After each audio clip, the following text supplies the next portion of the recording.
And so let's get started. Our first speaker is Vanessa White, pronouns she, her, and she's the Director of Renewable and Alternative Energy in Clean Resource Division at Alberta Innovates.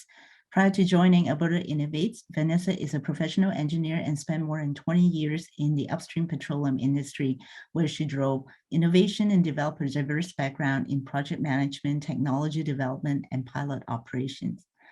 So, Vanessa, welcome, and please share your screen.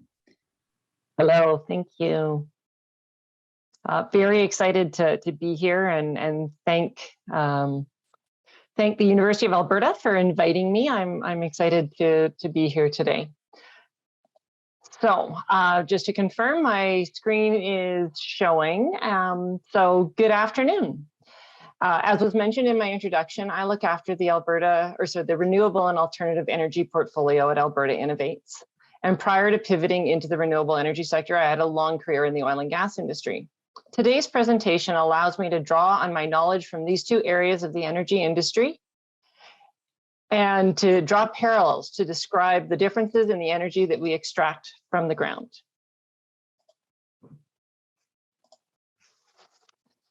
Before we get started with my presentation, Alberta Innovates acknowledges the many First Nations, Métis, and Inuit who have lived in and cared for these lands for generations. We are grateful for the traditional knowledge keepers and elders who are still with us today and those who have gone before us. We respect the histories, languages, and cultures of First Nations, Métis, and Inuit whose presence continues to enrich our vibrant community. I am joining you from my home in Calgary, located in the traditional territory of the Treaty 7 First Nations. I make this acknowledgement as an act of reconciliation and gratitude to those whose territory we reside on or are visiting. Today, I'm going to talk about three methods used to extract energy from below the ground. These are petroleum or oil, natural gas, and geothermal. When we look at oil and natural gas, we are recovering a fuel that is then converted into energy. A common energy use of oil is gasoline in your car, where the liquid fuel is converted into energy to propel your vehicle forward. Natural gas is also a fuel, and it's commonly used to generate electricity along with heat in our homes. Geothermal is a bit different because it isn't a fuel. When we talk about geothermal, we are recovering heat, which is already a form of energy. First, I'm going to focus on oil and natural gas, and then follow up with geothermal. In both sections, I'll offer some foundations and then move on to a discussion of the extraction methods. And finally, I'll round out my talk with a comparison of the extraction operations for these three sources of energy. Later in the webinar, Orain, Tim, and Dave will talk about what we do with the products after extraction and how they are used and priced. As I'm the only presenter that is not from the university, I would like to introduce the organization that I work for. Alberta Innovates has four key roles in the innovation ecosystem of Alberta. We support resource and technology companies, small and medium enterprises, and post-secondary institutions in their research, technology development, and commercialization. We help industry clients accelerate technology development and deployment, grow their business, and enhance competitiveness. Market pull is assured through direct end user support of all invested projects. As a convener, we develop pathways to bring interested parties together to collaborate on issues of importance. We provide technical insights to the government of Alberta to help guide resource development, energy diversification, climate leadership, and water and land policies. Our work spans the full spectrum of sectors and industries, from healthcare providers to the health industry to patients, from forestry to food production, from artificial intelligence to academic research, and from clean energy to carbon capture. In the Clean Resource Division, where my program area resides, we're developing cleaner energy production methods using less water and emitting fewer greenhouse gases. In short, Alberta Innovates drives the innovation and the development of new technologies and processes across sectors, across stages of development, and across the province. Before we start talking about how the resources are extracted, we need to understand where the resources are. In the image on the left, the key thing I want you to note is that there are different layers of rock that make up the Earth's mantle. The study of the layers of the Earth is called stratigraphy, Each layer is called a formation or zone, and they all have unique names, some a little more unique than others, like the base of fish scale. When geologists examine rock, they use terms of porosity and permeability to describe the quality of the rock. Porosity describes the amount of space between the grains of rock. A large space is high porosity, and conversely, a small space is low porosity. Permeability is a measure of how connected the pores are. Pores that are well connected will have high permeability, whereas pores that are isolated have low permeability. In the middle of the slide are two images. The top one is depicting both high permeability and porosity, and the bottom is demonstrating low permeability and porosity. A reservoir is a collection of fluid, oil, gas, water, or others within a porous rock. For an oil and gas reservoir to exist, a non-porous rock, which is in gray in the image on the right, sits on top of a porous rock to trap the fluids in the reservoir. So as you can imagine, the oil and gas isn't everywhere in Alberta, just in certain places where the right conditions exist. Now that we know where the oil and gas is, we can talk about how to get the fluid out. Natural gas is generally extracted using a basic principle that something at a high pressure will move in the direction of a lower pressure. So consider a balloon. If you blow up a balloon, you're increasing the air pressure in the balloon. When you release the stem, the air rushes from the place of high pressure to one of lower pressure. Things aren't quite so easy for oil or water for geothermal energy, so let's learn a little more. While there were some reservoirs that originally produced oil because of a pressure differential, most oil reservoirs require artificial lift or a pumping system to lift the fluid to surface. Many different pumping systems exist, but all pump systems have two major components: the pump, which is always located in the well near the production zone, and a driver or a motor. So let's talk about a pumping system that is easily recognizable for anyone that lives in Alberta.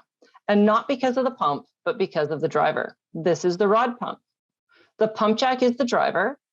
So as the horse's head, and yes, that is actually what the free end of the pump jack is called, moves up and down, it causes a plunger at the bottom of a long string of metal rods to move up and down. The plunger is part of the inner workings of the pump. As the plunger is pulled up, it lifts the fluid sitting on top of it.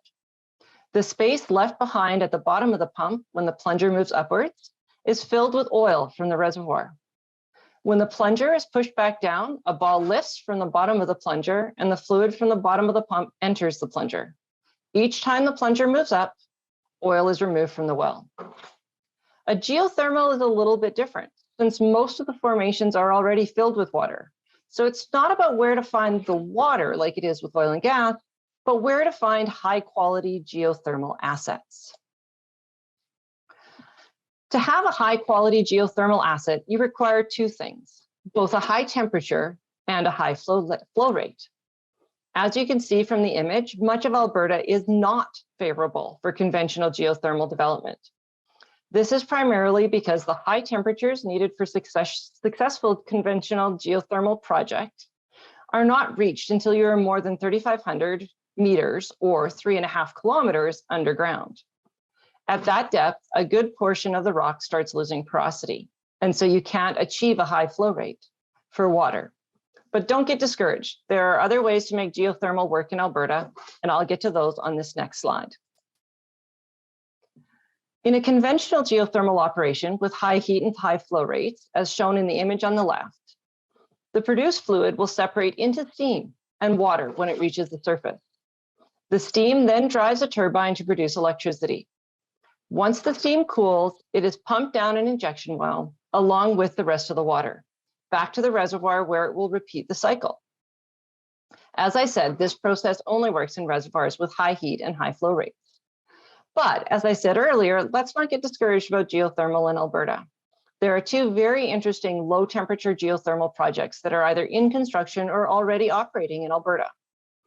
In the middle image, a low temperature resource is showing that a pump, similar to the oil operations, is needed to get the hot fluid to the surface. An additional stage of operation where the heat of the water is transferred to another fluid with a much lower boiling point is also needed. This lower boiling point fluid then converts into a vapor to drive the turbine and produce electricity. Futura Power is currently developing a low-temperature geothermal project at Razor Energy's Swan Hills operations. The image on the right side of the slide represents a made-in-Alberta technology, the Everloop. This technology eliminates the need for high flow rates from a geothermal resource. Instead, fluid is circulated through pipes in contact with the formation to extract the geothermal heat from the rock. The low-temperature Everlight demonstration project has been operating since December 2019. This technology has the potential to work in high temperature and low porosity situations. Now let's take a look at how oil, natural gas, and geothermal operations all stack up against each other. As you can see from the chart, there are actually quite a few categories where all three operations are very similar. One is land use, where each operation requires a plot of land to drill the wells from, and an additional plot of land for the central operating facility. Regulatory, which is all governed by the Alberta Energy Regulator and their natural resource extraction regulations. Emissions. During the extraction phase, diesel engines or electricity are needed to drill, complete, and produce the resource. With geothermal, though, since the resource is heat, not a fuel like petroleum or natural gas, it doesn't have emissions when it's converted to electricity. And security of source, where quality varies across the province. If we're to think about some of the advantages of hydrocarbons, oil and gas, we think of high energy density, which means that a large amount of energy can be produced from each individual unit of resource, and that oil and gas is very prevalent in the province and relatively easy to produce, especially in the case of natural gas. A harder to produce hydrocarbon is the bitumen that was discussed in the first webinar of this series. Some of the advantages of geothermal are that it can be non-emitting during regular operations, depending on the design of those operations, and that geothermal is renewable. Again, remembering that the resource is the heat that is contained in the reservoir, and that the source of this heat is actually the Earth's core. We have history from the province's oil and gas operations that demonstrate that the heat of the fluids recovered from some reservoirs have not declined in over 50 years. And finally, that unconventional geothermal does actually have significant potential within our province. So to wrap up, the extraction processes for oil and gas and geothermal energy resources have quite a few similarities. I thank you for your time, and I look forward to questions at the end of the other presentations.